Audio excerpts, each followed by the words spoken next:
သားတို့သမီးတို့အားလုံးပဲမင်္ဂလာပါဒီနေ့မှာသားတို့သမီးတို့ရဲ့စိတ်ထဲမှာဖြစ်နေတဲ့ဖိစီးမှုလေးတွေပြေပြောက်စေရန်အတွက်လက်ပတ်ကလေးတစ်ခုကိုဆရာကသင်ကြားပေးမှာဖြစ်ပါတယ်အဲ့အတွက်ဆရာနဲ့အတူတူလိုက်လုပ်ကြည့်ဖို့သားတို့သမီးတို့ကိုဖိတ်ခေါ်ပါတယ်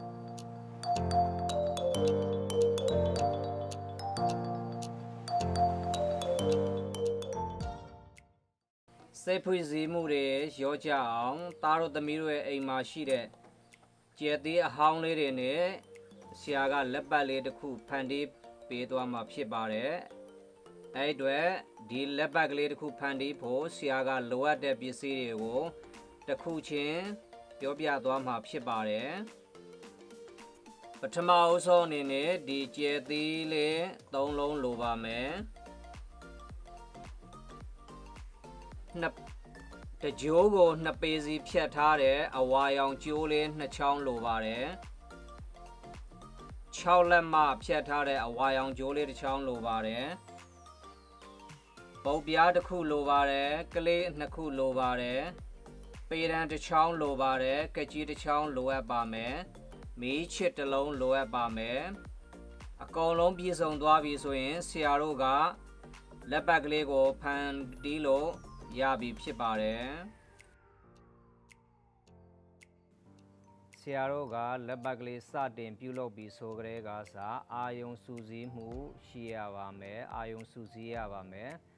အာယုံစူးစီးပြီးတော့မှကျိုးလေးတွေရဲ့အဝင်ထွက်ကို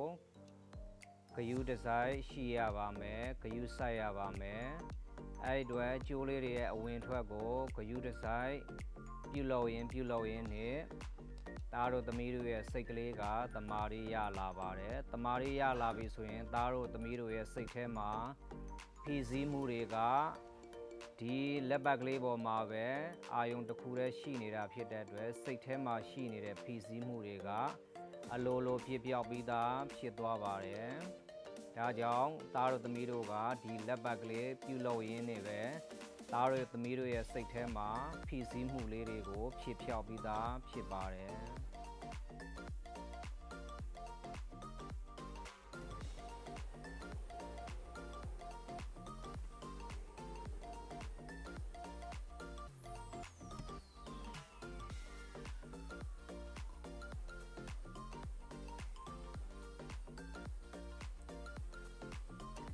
နောက်ကျဲသေးတစ်လုံးကိုထပ်တက်ပါမယ်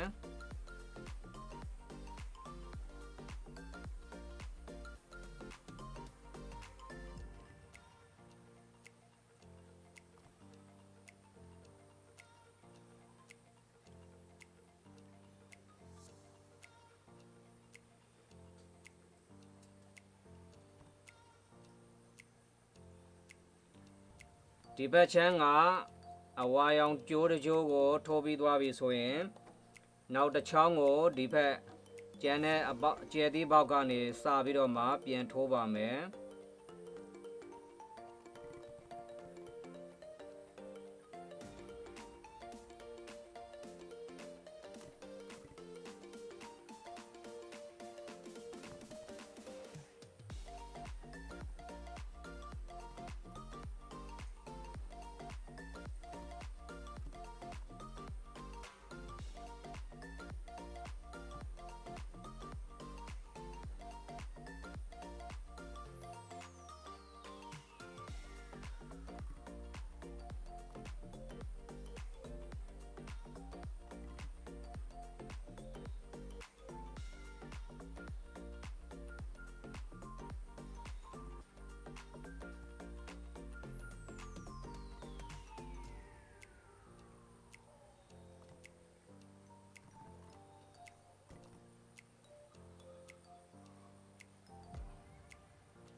ဆရာတို့ကဒီကျဲသီး3လုံးကိုဒီလိုအစဉ်အတိုင်းကပ်ပြီးတော့မှထည့်ပြီးသွားပြီဆိုရင်ဟိုဘက်ကြိုးစားဒီဘက်ကြိုးစားတွေကဆရာတို့ညီနေဖို့လိုအပ်ပါတယ်နော်အဲ့လိုညီသွားပြီဆိုလို့ရှိရင်ဆရာတို့ကဒီကြိုးစား2စမှာဘယ်ဘက်ကကြိုးစားကိုညာဘက်ကကြိုးစားအပေါ်မှာတင်ပြီးတော့နောက်ကိုပို့လိုက်ပါမယ် ပေါ်ပြီးတဲ့ကြိုးစားကိုဒီညာဘက်ကြိုးစားပေါ်ပြန်ထပ်တင်ပါမယ်ထပ်တင်တဲ့အချိန်မှာညာဘက်ကြိုးစားကိုအပေါ်ကွင်းထဲကိုဒီလိုပြန်ထွက်ပါမယ်ဒါဆိုကွင်းနှစ်ကွင်းဖြစ်သွားပါပြီဒီလိုကွင်းနှစ်ကွင်းဖြစ်တဲ့အချိန်မှာကွင်းစားကိုဟိုဘက်ဒီဘက်ညီမျှအောင်တပြိုင်တည်းဆွဲဖို့လိုပါတယ်ထပ်ပြပါမယ်ဘယ်ဘက်ကကြိုးစားကိုညာဘက်ကကြိုးစားပေါ်မှာတင်ပြီးတော့မှနောက်ကိုပို့လိုက်ပါမယ်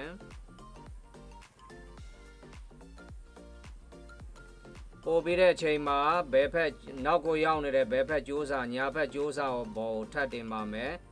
ထပ်တင်ပြီးတော့မှညာဘက်ကြိုးစားကအပေါ်ကွင်းထဲကိုထွက်ပါမယ်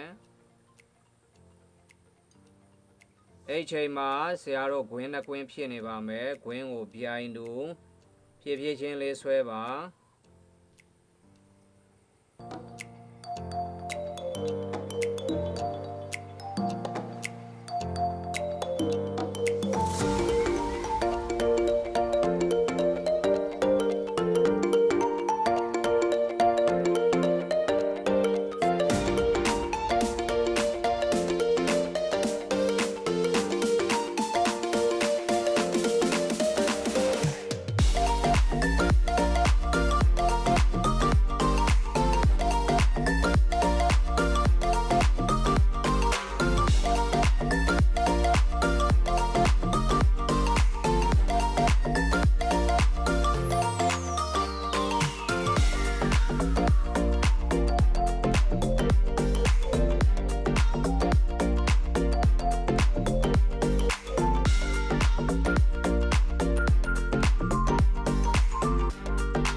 ခုဆိုရင်ဆရာတို့ကဟိုဘက်ဒီဘက်ထိုးထားတဲ့ကြိုးစားလေးကညီးနေသွားပါပြီเนาะဒီလောက်လေးပဲထိုးပါမယ်เนาะပြီးရင်ဆရာတို့ကဒီလက်ပတ်ကို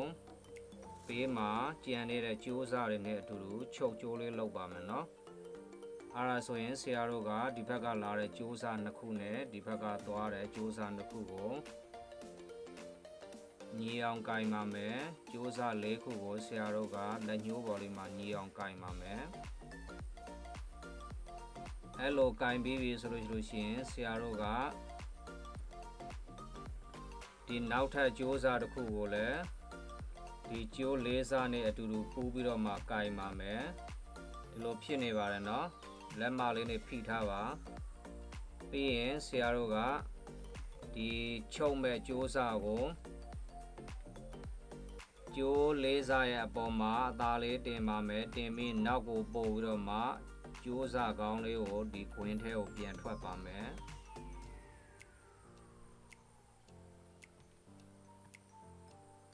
နောက်တစ်ချက်ကဒီဘေးကကြိုးစားလေးကိုဒီလေးကျွဲအောက်ကိုထိုးပါမယ်ထိုးပြီးတော့မှကြိုးစားကွင်းထဲလေးကြိုးစားလေးကိုကွင်းထဲကိုပြန်ထွက်ပါမယ်ခုဆိုရင်ဆရာတို့ကကြိုးစားကချုပ်ပြီးသားဖြစ်သွားပါပြီအဲဆိုရင်ကြိုးစားလေးတွေကိုဖြည်းဖြည်းချင်းတင်းတင်းလေးဆွဲပေးပါမယ် နောက်တစ်ချက်သေချာပြန်ပြပါမယ်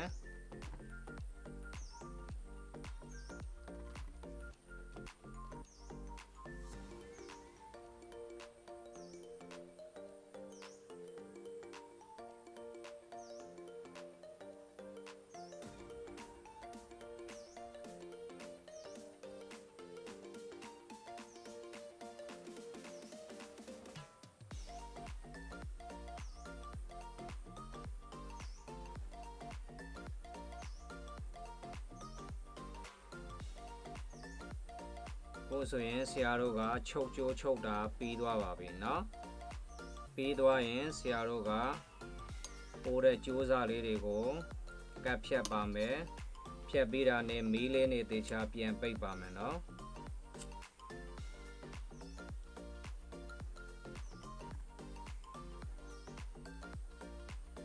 ကြိုးစားကိုတေချာပြန်ညှိပါမယ်ဆရာတို့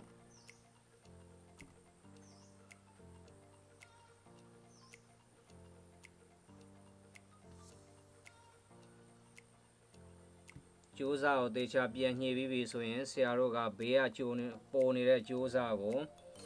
နှစ်လက်မစီတိုင်းပြီးတော့မှခောက်ထုံချီပါမယ်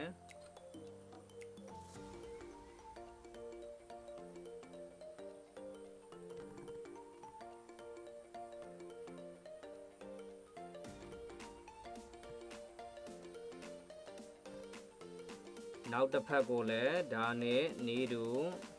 ပမာဏအတူတူတိုင်းပြီးတော့မှခောက်ထုံချီပါမယ်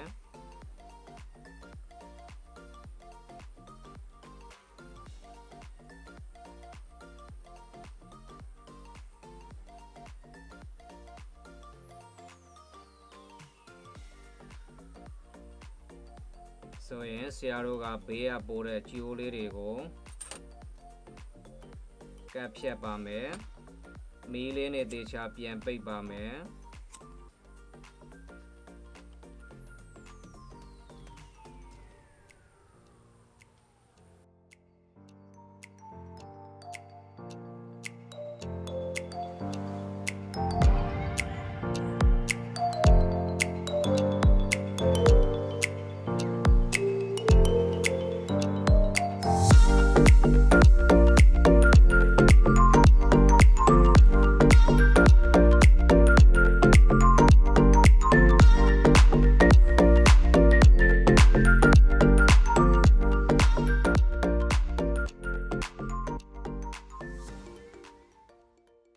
Learning at your home, digital school.